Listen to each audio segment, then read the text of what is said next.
Grabatzen ari garen unean gaueko 8:00 44 minutu igaro diren honetan, Altunak eta Imazek Larrazabalen eta Rezustaren aurka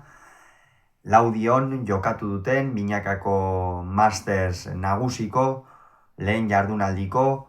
hirugarren norgehiagokaren analisi egingo dugu. Favorito ziren Altuna eta Imaz eta ez dute hutsik egin 22 eta 18 irabazi ostean gogoratuko dugu bi bikoteentzat lehen partida zela gaurkoa, beraz etzen aurrekaririk, baina bai partidak hasieratik oso osagai interesgarriak zituen. Batetik, noski, Altunaren eta Larrazabalen arteko norgehiagokak beti dira erakargarriak, batetik Jokin Altuna izar nagusia delako eta bestetik Iker Larrazabal pixkanaka gora egiten ari den aurrelari gaztea eta gainera jada esan dezakegu lehen mailan erdi asentatua dagoena, asentatua oraindik ere ez dago, ez baitu esate baterako binakako txapelketa nagusirik titular moduan jokatu, baina orokorrean oso pilotaria da, abiadura ikeragarria ematen dio pilotari, egunetik egunera gainera hobetzen ari da, partidei eusterako garaian eta partida zailtzen direnean ere horiek kudeatzen badakiela erakutsi du eta ikasten ari dela erakutsi du, eta horregatik bi hauen arteko norgehiagokak beti dira interesgarriak, eta atzean ere oso leia interesgarria genuen Imaz eta Rezustaren artean, batez ere Ander Imazek aspaldian etzuelako partidarik jokatu, eta neu behintzat banituen gogoak Oiartzungo atzelaria ikusteko, Oiartzun aipatuta gainera gaur herriarteko Euskal Herriko finala jokatu da, eta bertan Oiartzun izan da garaie Zumarrako beloki pilotalekuan Leitzaren aurka, beraz zorionak Oiartzuarrei, eta Imazek ere irabazi egin du, beraz gaur pilotaren arloan behintzat egun ederra Oiartzuarrentzat inolako zalantzari gabe. Partida hasieran Altuna eta Imaz gehiago izan dira, Rezusta ikusi dut apur bat kamutsantzean horre atzeko kuadroetan ezin nagusituz, apur bat aurrean ere esango nuke indarrak nahiko berdinduta, zeudela Altuna eta Larrazabalen artean, baina Jokin apur bat goraxeago ezote zegoen une horietan, eta bestetik berriz, Jokinek sekulako abiadura eman dio partida hasiera horretan pilotari, aukerak izan ditu eta aukera horiek baliatu ditu. Horren ondorioz, 10 eta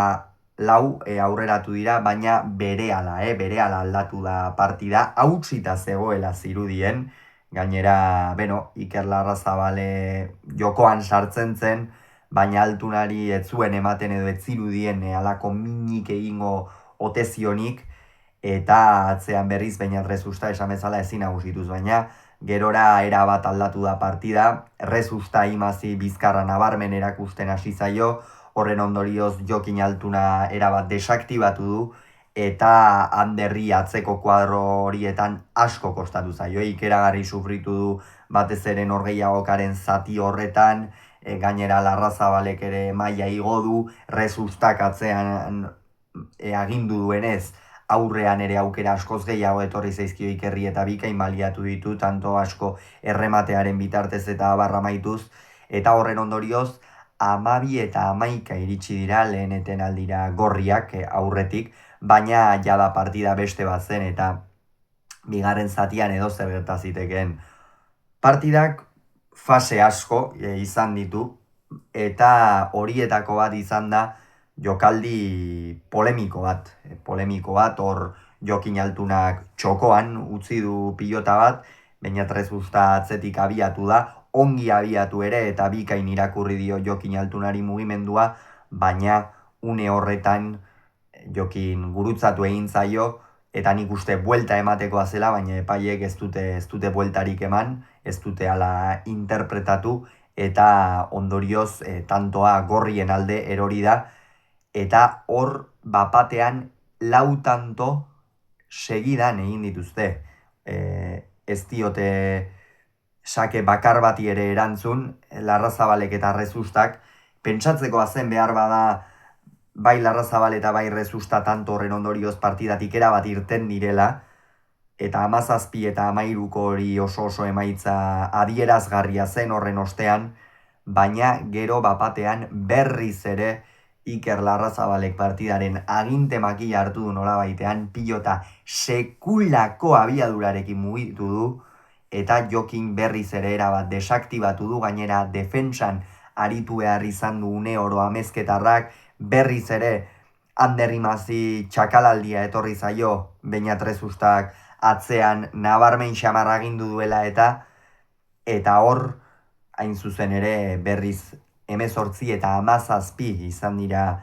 aurretik, hor gainera 18 eta 17ko horretan beste tanto polemiko bat izan dugu, hemendik polemika gutxi ikusi dute egia esan, Jokinek atxiki eskatu du, bai Jokinek eta bai Imazek nolabaitean epaileek oraindik ere erabakia hartua ez zutenez protesta egin dute, apur bat presionatzeko, baina azkenerako epaileak nire iritziz behintzat irizpide egokiak erabili ditu, tantoa epaitzerako garaian eta urdinen alde erori da ondorioz, 18 eta 17 aurretik eta Altunak azken zatian egin duen erakustaldia benetan txundigarria. Txundigarria izan da, aparteko erakustaldia eman du amezketarrak, sakearen bitartez nik uste tanto horren osteko amorrazioa erabatekoa zuela, eta hori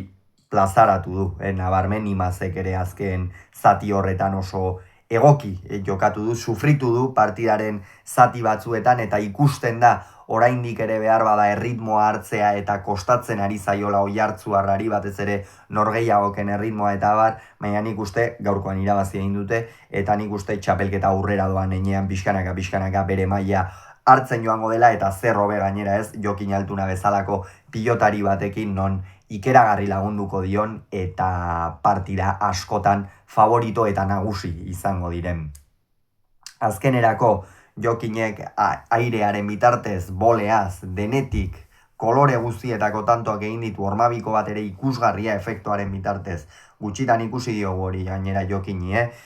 normalean legezarreko hormabikoak egin ohi ditu, bat ere efektori gabekoak, gaurkoan benetan bat efektuarekin txundigarria egin du, eta nik uste laudioko aretara bildu diren zaleek ikeragarri gozatu dutela Jokinen azken zati horretaz.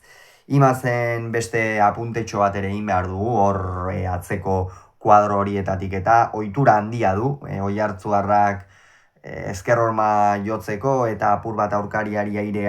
ezkerra airea ekiditeko, gaurkoan hori oso ongi egin du beste behin ere, baina ezkerrez esango nuke, sufritu duela eta behar bada ezker horrekin konfiantza berreskuratu beharko du, eta hori izango du landu beharreko gauzetako bat, master sari begira, eta behar bada etorkizunean, oraindik ere geratzen direlako torneo batzuk, jokatuko dituen torneo horiei begira, batez ere. Beraz, Altunak eta Imazek lehen puntua, 22 eta 18 Altunak eta Imazek irabazi diete Larrazabal eta Rezustari, laudion.